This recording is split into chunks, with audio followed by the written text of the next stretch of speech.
थोड़ी सी काली मिर्ची बारीक कर दो, लगा के पेशेंट का टंग डिप्रेसर आता है, टंग डिप्रेसर इस तरह से एक इंस्ट्रूमेंट आता है, टंग डिप्रेसर बोलते हैं उसको, ऐसा डाल के टंग डिप्रेस करके उसके केमिकल सा लगा के टच करके छोड़ देना,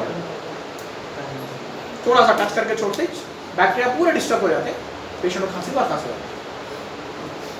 एक फिजिकल मेथड ऑफ ट्रीटमेंट है जो हम हमारी टेक्निक से कर रहे हैं, सो है इसमें कहीं एंट्री नहीं है इसकी, लिख लो आपको कहीं भी डाल देंगे, हर किसी को मतलब फ्री में कहीं सर एज लिमिट सर कोई भी एज,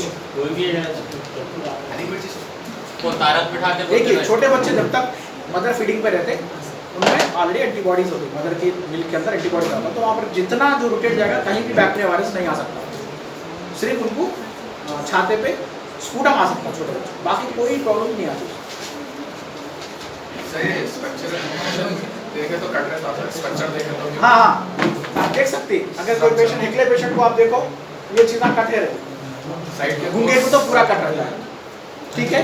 अब यहाँ से नीचे उतरे तो फाइनेक्स ट्रैक्योलैरिंगोस्कोप।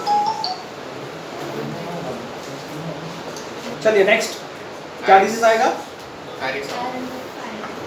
ट्रैक्योलैरिंगोस्कोप, यानी हिस्से में दो ट्यूब आते हैं।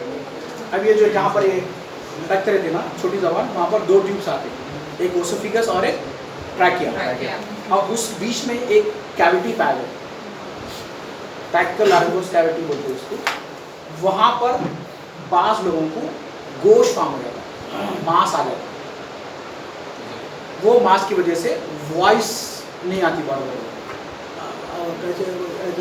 ये टाइप्स की वॉइस हो जाती है, बिल्कुल वॉइस निकलता है, निकाले तो भी तकलीफ होती है, तो उसके लिए वो एक्स्ट्रा मांस रहता, उसको एक ही ट्रीटमेंट है, या तो हम एक बैलून डालते, बैलून क्या होगा, ये जो कैविटी होती है वो कैविटी को प्रोटेक्शन पैदा कर देता, यानी कि एयर आसानी से बाहर निकल जाना, वो जो मांस है वो डिस्टर्ब नहीं करना उसको, तो बैलून डालते हैं इसमें, छोटा सा बैलून होता है, बैलून मतलब वो फुटी डुमा रहता है मगर रबर का वो रहता हो, उसको जो है ना ट्रैक्योलैरिंगोस को लगाया था, जबान पूरी मुंह खोल देते पूरा सा, खोलने के बाद वो छोटा सा ट्यूब पूरा हल्ला तक निकलाते उसको, यहाँ तक निकलाने के बाद उसका छोटा सा पॉइंट का वेग इधर लगा देते, उसमें लाइट एक पंच वाली एयर थोड़ी भर के छोड़ दिया तो आके यहाँ पर खुल के छोड़ देता, अटक जाता हूँ, फिक्स होता, कोई डिस्टर्बेंस नहीं करता, कोई रिएक्शन नहीं बताता, कोई इचिंग वगैरह नहीं करता। तो बैलून से होता ये कि जैसा हम क्या कर रहे हैं यहाँ पर मुंह के छालों के लिए क्या कर रहे हैं, पेस्ट लगा रहे थे, पेंट लगा देना, तो उन्हें आसानी से उस तरह से नहीं, उसके ऊपर ऐसा जम जाएगा, जाके ऐसा स्किप कर लेता, जो ट्रैकिया है उसको ऐसा स्किप कर लेता, तो कहीं लूज रहता समझो रिएक्शन पैदा करने के लिए, तो बैलून से उसको कंट्रोल कर सकते हैं। अगर बैलून नहीं है तो सेकेंड उसका ट्रीटमेंट होता है, आप रेडिएशन थेरेपी मार सकते हैं, रेस के जरिए वो मांस को उखाड़ने की कोशिश कर सकते हैं, वो भी नहीं तो तीसरा इलाज उसका ऑपरेशन करना, यहाँ से कट करना, कोश यहाँ से कट करके ट्यूब को बाहर निकाल के जितना साफ करना है वो जो पाइप होता ना वॉश बेसिन को पाइप लगा देते भर जाता पूरा पाइप, वैसे खोल के मुंडा साफ करके फिर लगा देते, थोड़ा सा डीप हो जाता है ना, छोटा सा ऑपरेशन है। अगर पेशेंट ये ज़्यादातर ये पैसे पेशेंट को होता, यानी कि जो है ना ऐसे पेशेंट, अभी ये पेशेंट को प्रॉब्लम, ये बताने की वजह क्या है मैं वो आपको स्पेशली देख रहा हूँ, ये कोविड के अंदर कई पेशेंट्स को वेंटिलेटर डाल दिए थे, कई लोग वेंटिलेटर थे, यानी कि डॉक्टर्स का ये हाल होगा था, डर इतना बढ़ गया था लोगों को, अगर ऑक्सीजन लेवल उसका जो है ना जैसा कि पल्स ऑक्सीमीटर पे आप देख रहे हैं 50 आ गया, इमीडिएट वेंटिलेटर पर डाल दे रहे थे उसको, डर, ऑक्सीजन सिलेंडर है, ऑक्सीजन लगाने के बावजूद भी डर था उनको, 2 वजह थे, एक तो डर, दूसरा हाँ एक दिन वेंटिलेटर डाले तो 30-35 हज़ार रुपये सॉलिड बन जाती उसकी, तो वेंटिलेटर पे आगाज जरूर जब वेंटिलेटर पे डाल देते तो वो वेंटिलेटर की जो कूलिंग होती है, जो एयर पास की जो कूलिंग होती है, जो रोटेशन रहता है, वो यहाँ पर अननेसेसरी गोस को डेवलप करने में काम कर रहा है। कई पेशेंट ने कंप्लेंट्स है, कई पेशेंट्स के पूरा वॉइस बैठ गया, बात बोल रहे, उनको जाके आप स्कैनिंग कराएं तो पता चल रहा है कि भाई कैविटी के अंदर मास फॉर्म हो गया, और मांस को निकालने के लिए बैलून डालो। अगर एज ज़्यादा है पेशेंट की कि भाई उन्हें डर हो रहा है कि मैं उसको ऑपरेशन करने के लिए एनेस्थीसिया दे रहा हूँ, वापस आता कि नहीं कि उन्हें क्या कुछ रहा, तो उसको क्या करें, बैलून डाल दें। क्या करना है, कितने जीता डाल दो बैलून, कान लगा के सुन लो क्या बोल रहा। नहीं थोड़ा पेशेंट अच्छा है चलने फिरने मूवमेंट में, तो उन्हें रेडिएशन करा लेता, तब भी उसकी लाइफ 2 3 4 साल 5 साल तक बच गई। रेडिएशन में क्या होता है 80% सक्सेस होता, 20% सक्सेस नहीं होता। 80% में मांस निकल जाता और 20% जड़ रहती। जड़ रहती तो क्या होगा, फिर फॉर्म हो गई होगा, फिर फॉर्म होता। मगर वो तक 6-8 साल रहते, जब तक इन्हें रहता चले जाता नहीं मालूम। अगर यंग स्टेज में करीब 18-20 साल 22 साल के बच्चों को भी हुआ, उनको क्या कर सकता है, ऑपरेशन करके निकाल देना जरूरी है, उनका लाइफ लॉन्ग है उनका। ऐसा डिवाइड कर लेंगे। तो अभी फिलहाल ये प्रॉब्लम बहुत आ रहा है, करीब जो है ना, अभी तक मैं मेरे हाथ पे 18 से 20 पेशेंट देख चुका हूँ जो वेंटिलेटर से वापस आए थे। वो बहुत ज़्यादा सीरियस होते हैं, वेंटिलेटर पर डालते, वेंटिलेटर से वापस आ गए, ये प्रॉब्लम चल रहा उनको। एक नया रास्ता बन गया कमाने का। चलो ये एक बैलून चल रहा, रेडिएशन या ऑपरेशन ये शुरू हो गया हॉस्पिटल से। ठीक है, बैलून डाले तो जैसे पहले वॉइस थी वैसे ना हो, थोड़ा मोटी हो जाती है। सर बीमारी क्या बोल रहे हो, डिसीज जो मास फॉर्म हो रही है? हाँ वही बता रहे, extra mass tissues form into the upper cavities of tracheal artery. Particular name नहीं है इसका? पर्टिकुलर बीमारी नहीं ना, ये एक अननेसेसरी आने वाला प्रॉब्लम्स है जो आप वेंटिलेटर डाल दिए। और अक्सर लोगों को बहुत ज़्यादा, पहले वेंटिलेटर रहता तो क्या करते थे, किसी को भी जहन में पहले वेंटिलेटर तो क्या करते थे, अगर पेशेंट का पूरा अपर रेस्पिरेटरी सिस्टम ब्लॉक हो गया, सांस पास में हो रही, टेरेस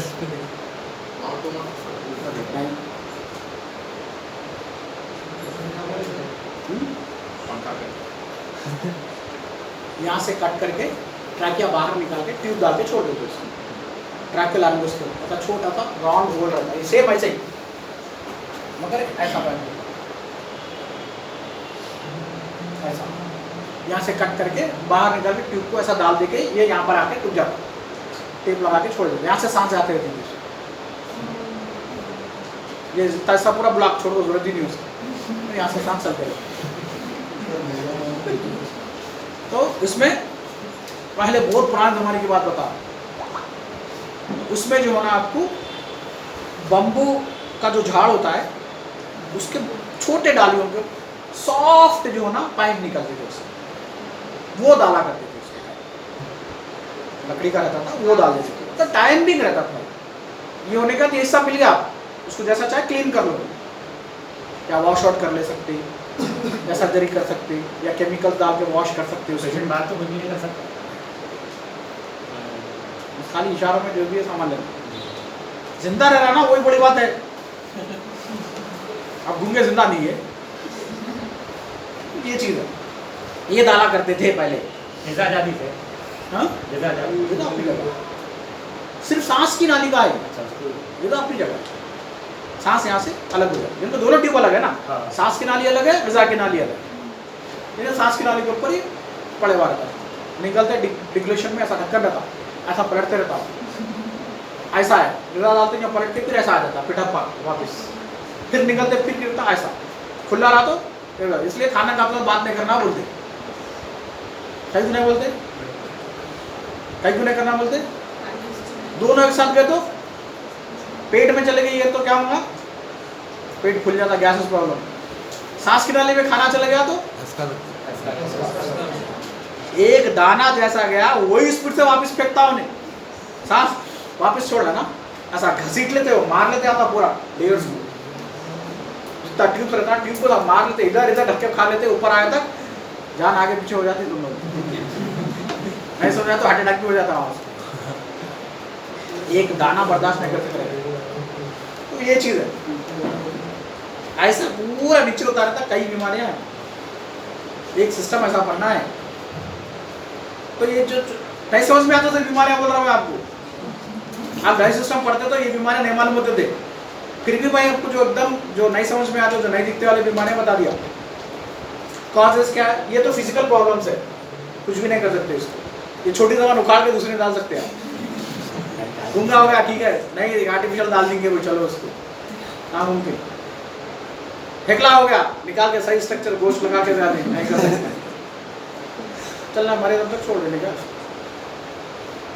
तो ये चीज़ों को हमको जो है ना, ये चीज़ें आने की वजह क्या हो सकती है? बाज़ मरतबा physical imbalancing of the body, hormonal imbalancing of the body, lymphatic systems का आपको सही तरह से काम नहीं करना। ये चीज़ों को जहन में रखते हुए अगर हम ट्रीटमेंट कर रहे हैं पेशेंट्स को, तो इलेक्ट्रोपैथिक सिस्टम ऑफ मेडिसिन में स्पेशलिटी क्या है? जैसा मिसाल के तौर पर हर एक के लिए अलग अलग दवा देने की जरूरत नहीं है। अब पेशेंट को जो है ना अपर रेस्पिरेटरी सिस्टम प्रॉब्लम हो गया, उसकी एक हम टैबलेट दे रहे हैं, उसके साथ मोशन आ रहे हैं, मोशन की एक टैबलेट दे रहे हैं, फिर उसके साथ पेशेंट्स को जो है ना एसिडिटी प्रॉब्लम है, उसके लिए एक टैबलेट दे रहे हैं, बॉडी पेन है उसके लिए एक टैबलेट दे रहे हैं। तो हम सब अलग अलग देना पड़ा, फिर वो सारे चीज़ों को मिला के बॉडी वेट से कैलकुलेट भी करना है हमारे को, उतना डोज बर्दाश्त कर सकता नहीं कर सकता, तो मजबूरन क्या करना पड़ता है? एक ही चीज़ पर कॉन्सेंट्रेशन करना पड़ेगा। ठीक है भाई, काम करेंगे पहले उसको जो है ना डाइजेस्टिव प्रॉब्लम खत्म होगा, डाइजेस्ट करने देंगे, बाद में वो देखेंगे, बाद में बच जाता हूँ कौन नहीं हो सकता। हमारे पास हम क्या कर सकते हैं? सारे मेडिसिन को एक जगह ऐड कर सकते हैं विथ अपनी पोटेंसी के अंदर, क्योंकि ये दवा नहीं है, केमिकल्स नहीं, रिएक्शन करने वाला नहीं है। आप उसको दवा लैरिंजाइटिस की भी दे सकते, आप उसको दवा मुंह पकने की भी ऐड कर सकते, आप उसको दवा अल्सर है तो भी दे सकते, आप उसको मोशन है तो भी उसमें ऐड करके दे सकते, इम्यून सिस्टम को बूस्ट करने की दवा दे सकते, लिम्फेटिक सिस्टम को बूस्ट करने की दवा दे सकते, लैक्सेटिव ग्लैंड्स को मूव करने की दवा दे सकते, सारे एक जगह कॉम्बिनेशन करके भी हम इलेक्ट्रोपैथी मेडिसिन में दे सकते, वो काम कर लेगा। कोई दूसरे सिस्टम में ऐसा नहीं है, डिजीज वाइज दवा देना पड़ेगा, मगर हमारे पास ये ऐसे फार्मूले से हम उसको पूरे एक जगह पे ऐड करते हुए आप लिक्विड फॉर्म के अंदर पेशेंट को आसानी से बॉडी में छोड़ सकते हैं। देखिए एक बात ये बताइए कि सबसे फास्टेस्ट रूट ऑफ मेडिसिन कौन सी है? कौन सी ऐसी रूट जो बहुत तेजी से बॉडी के ऊपर काम करती दवा?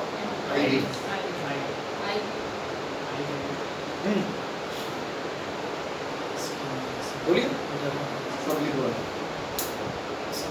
Perfect answer. सब लिंगुअल माने पेशेंट को सर के नीचे रखना था, पेशेंट को आधा करके नीचे लगा के सर के ऊपर टका देना, जबान के नीचे। तो जो सब लिंगुअल अक्सर है ना, हार्ट के पेशेंट को फिल्म बता दो, दिल में पकड़ लेके भागता गोली की तरफ किधर रहोगे, टैबलेट कहाँ है? वो खेलते लोग टैबलेट खींच लेते, ऐसा नहीं देते, तड़पते रहता उन्हें। तो सबसे तेज काम करने वाली दवा है आपको sublingual, fastest. Second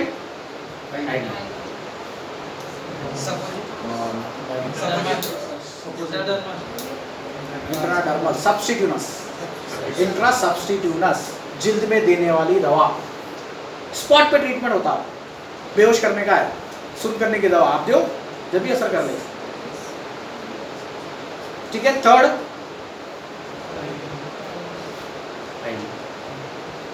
common बोल रहे हैं बाबा आप लोग, ये मेडिकल स्टूडेंट नहीं देते जवाब, ये जनरल नॉलेज रखने वालों के जवाब आंसर है आप लोगों के, मेडिकल स्टूडेंट के आंसर नहीं है। थर्ड कौन सी रूट है? फास्ट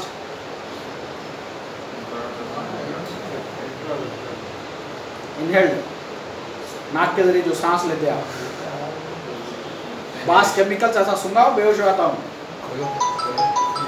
बेहोश करने का इंजेक्शन देना रहा तो आधा घंटा लगता है उसको, दे के वेट करना, हिला के नहीं हुआ, हिला के कुछ भी नहीं बोला तो अब हुआ बेहोश बोलेगा। अब क्लोरोफॉर्म डायरेक्ट सुना दो, उसके बाद फोर्थ वन अब कोई भी आगे नहीं बोलता, जहाँ जरूरत थी उसके बाद कोई बोले तो यार वहाँ हो गया आई। उसके बाद कौन सा रूट है?